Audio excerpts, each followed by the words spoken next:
Welcome back to Big Questions, Big Ideas. In this episode, we confront a question that quietly underlies everything we think we know. Can we ever truly know reality? Every belief we hold about the world, ourselves, morality, science, even God, depends on knowledge. Yet philosophy has long warned us that what we perceive may not be what is real. Our senses can deceive us. Our reasoning can fail.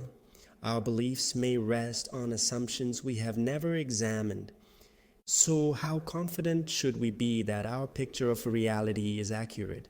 This question lies at the heart of epistemology, the branch of philosophy concerned with knowledge, belief, and justification. What is knowledge? Traditionally, philosophers define knowledge as justified true belief. To know something, a belief must be true, you must believe it, and you must have good reasons for believing it. At first, this seems reasonable, but as we will see, each part of this definition raises deep problems. What counts as justification? How do we know something is true? And can beliefs ever be completely secure? Ancient skepticism, doubt as a philosophical tool. The problem of knowledge begins in ancient philosophy. Greek skeptics such as Pyrrho argued that certainty is impossible. For every claim, an opposing claim can be made with equal force. Since our senses and reasoning are fallible, suspension of judgment is the most rational stance.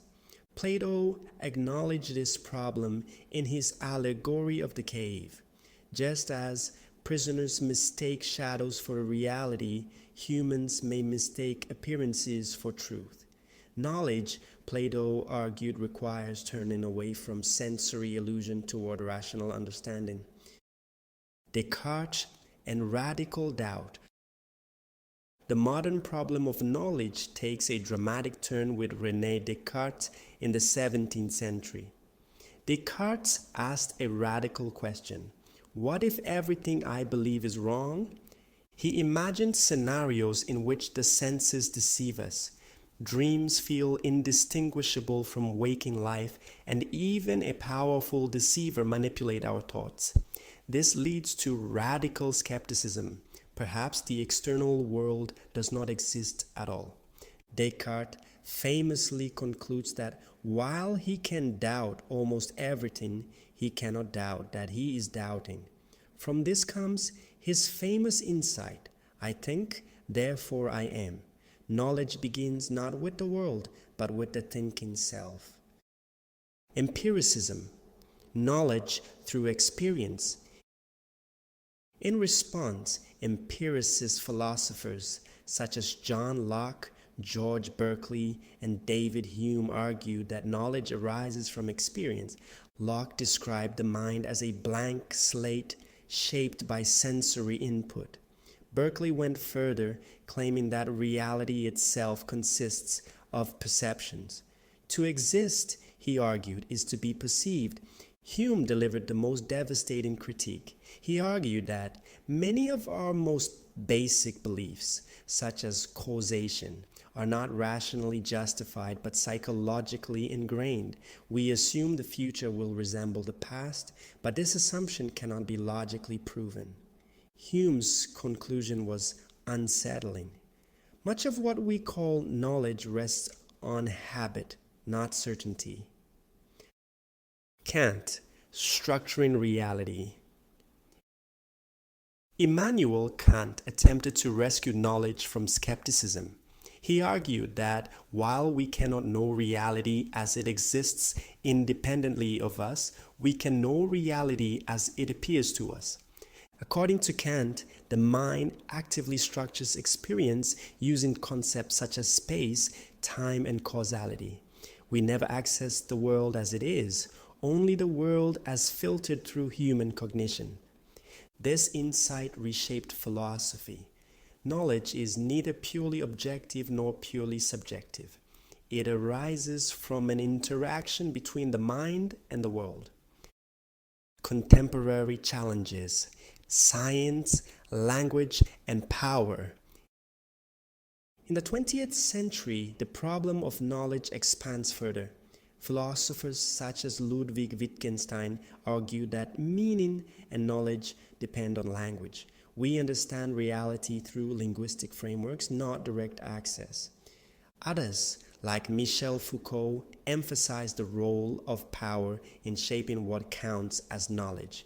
Truth, in this view, is produced within social and institutional contexts.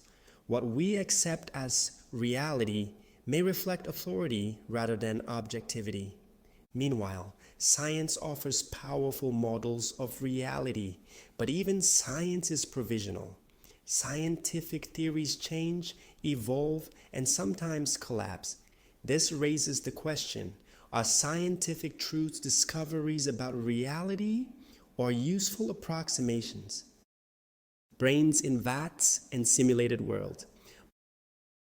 Modern thought experiments intensify skepticism. What if you were a brain in a vat connected to a computer simulating reality? What if we live in a simulation? These scenarios are unsettling because they suggest that even a perfectly coherent experience might not reflect reality at all. Knowledge, it seems, may never escape uncertainty. Living with uncertainty. Does this mean knowledge is impossible? Most philosophers say no. While absolute certainty may be unattainable, fallible knowledge is still meaningful. We rely on evidence, coherence, prediction, and practical success. Knowledge becomes something we refine rather than possess absolutely. The goal shifts from certainty to understanding, from infallibility to intellectual humility. Conclusion. So, can we ever know reality? Philosophy offers no final guarantee. Our senses deceive us, our reasoning is limited, and our perspectives are shaped by language and culture. Yet, knowledge remains possible. Not as perfect certainty, but as a disciplined, self-correcting pursuit. To know is not to escape doubt, but to engage with it responsibly. Asking how we know is itself an act of wisdom. It reminds us that truth is not given easily, and that understanding reality requires patience, openness, and humility. In the next episode, we turn to a question that builds directly on this inquiry: what is justice? If our knowledge is limited, how should we organize society fairly?